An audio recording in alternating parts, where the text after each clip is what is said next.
Je souhaite aller à Nantes, je souhaite aller dans cet ouest qui a beaucoup souffert parce qu'il était jusqu'à il y a quelques années assez préservé de toute une série de maux, les conséquences de la mondialisation sauvage, de la concurrence internationale déloyale, le chômage, l'immigration, et il s'est rendu compte que ce drame avait rejoint l'ouest de la France et que probablement les mesures que je portais étaient les seules susceptibles de pouvoir mettre fin à ces très lourdes difficultés. C'est la raison pour laquelle d'ailleurs dans l'Ouest, nos résultats ont monté de manière tout à fait spectaculaire au cours des dernières élections. Alors je viens leur expliquer que le combat principal, c'est le combat de la liberté, c'est le combat de la souveraineté, et que ce combat se joue à l'élection présidentielle. Si nous ne sommes pas libres de décider pour nous-mêmes, si nous ne sommes pas libres de faire du patriotisme économique, du protectionnisme intelligent, de maîtriser nos frontières, de mettre fin à la politique laxiste des gouvernements qui se sont succédés, eh bien alors on ne pourra assister qu'à l'aggravation dans tous les domaines de la situation. Marine Le Pen, vous avez vu, Yannick Jadot dit oui à Benoît Hamon. Ils sont tombés d'accord sur l'abandon du projet d'aéroport de Notre-Dame-des-Landes. Vous en pensez quoi de cet accord ? Je sais pas, c'est le problème. Moi, je suis contre cet aéroport depuis le départ. Sauf qu'il y a eu une consultation populaire et par conséquent, rien ne peut aller contre une consultation populaire. Le peuple a toujours raison. Voilà, c'est aussi simple que cela.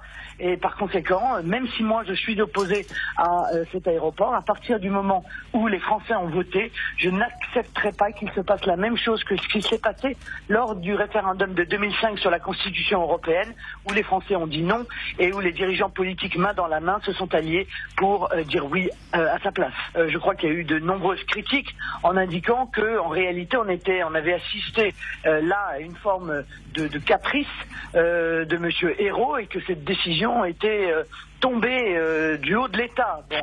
Et donc je pense que ça n'est pas une méthode possible. Je crois à la révolution de la proximité, moi. Je crois qu'il faut rendre la parole au peuple. Je pense qu'il faut l'associer en toutes circonstances à ce type de décision. Et donc ça n'a pas été fait. On voit dans quelle situation on est aujourd'hui. Maintenant, si vous voulez, la décision a été prise et la fermeté doit être de mise, car il n'est pas question qu'un petit groupuscule d'anarchistes fasse céder indéfiniment l'État français. L'État, c'est le représentant de l'ensemble du peuple et il doit faire appliquer la loi. Parlons des chantiers navals de Saint-Nazaire. STX peut-être racheté par les Italiens de Fincantieri. Qu'est-ce que vous feriez, vous, en tant que présidente de la République ?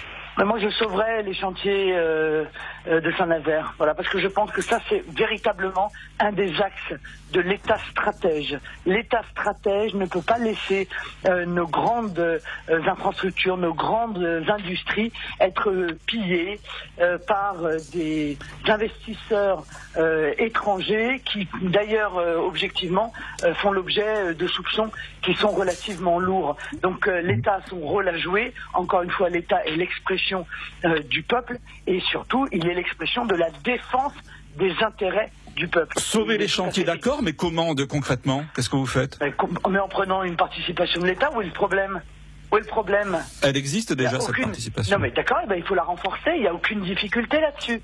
Vous savez, encore une fois, lorsque la politique décidera de reprendre la main sur l'économie, dans le cadre, encore une fois, de la défense de l'intérêt général, croyez-moi que la situation sera très différente. Et d'ailleurs, dans mon projet présidentiel, je souhaite la création d'un fonds souverain pour pouvoir précisément éviter les raids d'investisseurs étrangers et préserver les grandes industries structurantes et évidemment stratégiques de notre pays. Je crois que c'est une forme de patriotisme économique également, et puis c'est surtout un moyen de sauver des emplois dans des secteurs qui sont essentiels.